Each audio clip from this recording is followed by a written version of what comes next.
بسم اللہ الرحمن الرحیم۔ السلام علیکم ورحمۃ اللہ وبرکاتہ۔ محترم ناظرین، مکہ معظمہ میں ایک ولید نام کا کافر رہتا تھا۔ اس کا ایک سونے کا بت تھا جس کی وہ پوجا کرتا تھا۔ ایک دن اس بت میں حرکت پیدا ہوئی اور وہ کہنے لگا، لوگوں، محمد اللہ کا رسول نہیں ہے، اس کی تصدیق مت کرنا، نعوذ باللہ۔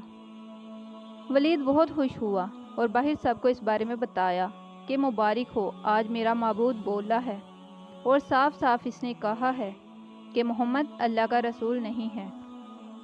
یہ سن کر لوگ اس کے گھر آئے اور دیکھا کہ واقعی ہی اس کا بت یہ جملے دہرا رہا ہے۔ وہ لوگ بہت خوش ہوئے۔ دوسرے دن ایک عام اعلان کے ذریعے ولید کے گھر ایک بہت بڑا اجتماع کیا گیا تاکہ اس دن پھر بت کے منہ سے وہی جملے سنیں۔ جب بڑا اجتماع ہو گیا تو انہوں نے آپ صلی اللہ علیہ وسلم کو بھی دعوت دی تاکہ حضور صلی اللہ علیہ وسلم خود تشریف لا کر بت کے منہ سے وہ جملے سنیں۔ چنانچہ حضور صلی اللہ علیہ وسلم تشریف لائے۔ جب نبی کریم صلی اللہ علیہ وسلم تشریف لائے تو وہ بت بول اٹھا، اے مکہ والو، خوب جان لو کہ محمد صلی اللہ علیہ وسلم اللہ تعالیٰ کے سچے رسول ہیں۔ ان کا ہر ارشاد سچا ہے، ان کا دین حق پر ہے، تم اور تمہارے بت جھوٹے ہیں، گمراہ اور گمراہ کرنے والے ہیں۔ اگر تم اس سچے رسول پر ایمان نہ لاؤ گے تو جہنم میں جاؤ گے۔ بس عقل مندی سے کام لو اور سچے رسول کی غلامی اختیار کر لو۔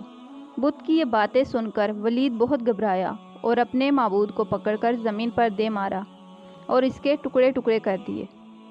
حضور صلی اللہ علیہ وسلم فاتحانہ طور پر واپس ہوئے تو راستے میں ایک گھڑ سوار جو کہ سبز پوش تھا حضور صلی اللہ علیہ وسلم سے ملا۔ اس کے ہاتھ میں تلوار تھی جس سے خون ٹپک رہا تھا۔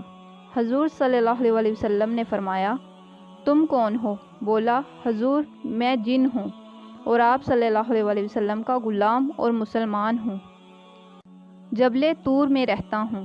میرا نام معین بن العبر ہے۔ میں کچھ دنوں کے لیے کہیں باہر گیا ہوا تھا۔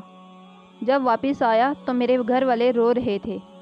جب میں نے وجہ پوچھی تو معلوم ہوا کہ ایک کافر جن جس کا نام مصفر تھا وہ مکہ میں ولید کے گھر آ کر اس کے بت میں گھس کر حضور صلی اللہ علیہ وسلم کے بارے میں فضول گوئی کر گیا ہے اور آج پھر گیا ہے کہ بت میں گھس کر آپ صلی اللہ علیہ وسلم کے متعلق بکواس کرے۔ یا رسول اللہ صلی اللہ علیہ وسلم، مجھے سخت غصہ آیا۔ میں تلوار لے کر اس کے پیچھے دوڑا اور اس کو رستے میں قتل کر دیا اور پھر خود ولید کے گھر بت میں گھس گیا اور جو کچھ کہا وہ میں نے ہی بولا ہے، یا رسول اللہ صلی اللہ علیہ وسلم۔